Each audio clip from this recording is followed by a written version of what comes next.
ప్రభుత్వాన్ని ఆషామాషీగా కాదు బాధ్యతాయుతంగా నడుపుతున్నామని మంత్రి శ్రీధర్ బాబు అన్నారు. గవర్నర్ ప్రసంగంపై ధన్యవాద తీర్మానం సందర్భంగా కేటీఆర్ చేసిన వ్యాఖ్యలకు శ్రీధర్ బాబు కౌంటర్ ఇచ్చారు. కాలుష్యం లేకుండా గ్రీన్ ఫార్మా తీసుకురావాలని చూస్తున్నామని తెలిపారు. 5.75 లక్షల కోట్లతో ఎంఓయూలు ఎందుకని చేశారని ప్రశ్నిస్తున్నారని, ఎంఓయూల్లో 30 నుంచి 40% మాత్రమే వాస్తవ రూపం దాలుస్తాయని మహారాష్ట్ర తెలిపిందన్నారు. ఎంఓయూ పెట్టుబడుల విషయంలో శ్వేతపత్రం సమర్పిస్తామని మంత్రి శ్రీధర్ బాబు పేర్కొన్నారు. మహిళల సాధికారత విషయంలో కేటీఆర్ హేళనగా మాట్లాడటం సరికాదన్న శ్రీధర్ బాబు ఆ వ్యాఖ్యలు వెనక్కి తీసుకోవాలన్నారు. ఆషామాషిగా ప్రభుత్వాన్ని నడుపుతలేం, బాధ్యతాయుతంగానే నడుపుతా ఉన్నాం. మీరు యజ్ఞం అనుకోలేదు, ఇప్పుడు అనుకుంటున్నారు. ప్రభుత్వంలో లేనప్పుడు ప్రభుత్వం అంటే 10 సంవత్సరాలు యజ్ఞం చేస్తే బాగుంటుండే వీళ్ళలాగానే అనుకుంటున్నారు. చాలా సంతోషం ఇప్పుడు అన్న గుర్తిస్తున్నందుకు. కానీ ఈరోజు నేను ఎందుకు చెప్తా ఉన్నానంటే అధ్యక్ష, ఫ్యూచర్ సిటీకి సంబంధించిన అంశం వచ్చే వరకు ఆ రోజు బట్టి విక్రమార్క గారు కానీ కాంగ్రెస్ పార్టీ పక్షాన కాలుష్యతమైన పరిశ్రమలు రావద్దు, ఒక గ్రీన్ ఫార్మాకు సంబంధించిన అంశం తీసుకురావాలనే ఉద్దేశంతోనే పోతా ఉన్నాం అధ్యక్ష.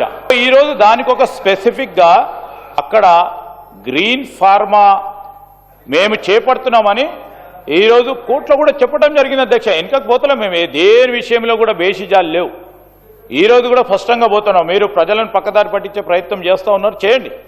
వీరు చెప్తా ఉన్నారు, అరే 5,75,000 కోట్లు ఎంఓయూలు చేసుకున్నారంటే ఎందుకు చేసుకున్నారు, చేసుకోకుంటే బాగుండేదని వారి ఆలోచన కనబడతా ఉంది. సరే, వారి ఆలోచన ఆ విధంగా ఉంది. 5,75,000 ఎంఓయూలు చేసుకున్నంత మాత్రాన మాకు కూడా తెలుసు అధ్యక్ష, వారికి కూడా తెలుసు. వారు కూడా వెళ్ళారు, దావోస్కి వెళ్ళారు, ఇతర ప్రాంతాలకు వెళ్ళారు.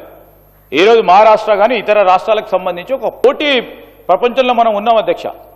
ఈరోజు మేము ముఖ్యమంత్రి గారు, మహారాష్ట్ర ముఖ్యమంత్రి గారితో మనం మాట్లాడితే ఎంఓయూలు చేసుకున్న తర్వాత అసలు గ్రౌండ్ అయినవి ఎంత శాతం ఉంటుంది మీ దగ్గర అని అడిగారు. ఎందుకంటే అత్యధిక శాతం ఎంఓయూలు వాళ్ళే చేసుకుంటారు డావోస్కి వచ్చి ఇంటర్నేషనల్ ప్లాట్ఫామ్స్ మీద. 30 to 40% విల్ బి గ్రౌండెడ్. మా దగ్గర ఎప్పుడు కూడా ప్రతి సందర్భంలో అవుతుందని చెప్పారు, వారికి కూడా తెలుసు. నేను definitely I'm standing over here on this august house అధ్యక్ష. We will give the white paper, we will submit everything on to the floor of the house. We're trying very consciously, conscientiously, trying to prove ourselves that Telangana will definitely rise. He speaks about, Adhyaksha, మహిళలను లక్షాధికారులను చేయాలని ఒక target, ఒక లక్ష్యం, ఒక vision. ఈ vision ని కూడా హేళనగా మాట్లాడటం సరికాదు అధ్యక్ష. మహిళల సాధికారిత విషయంలో హేళనగా మాట్లాడుతా ఉన్న కేటీఆర్ గారు విత్డ్రా చేసుకోవాలా.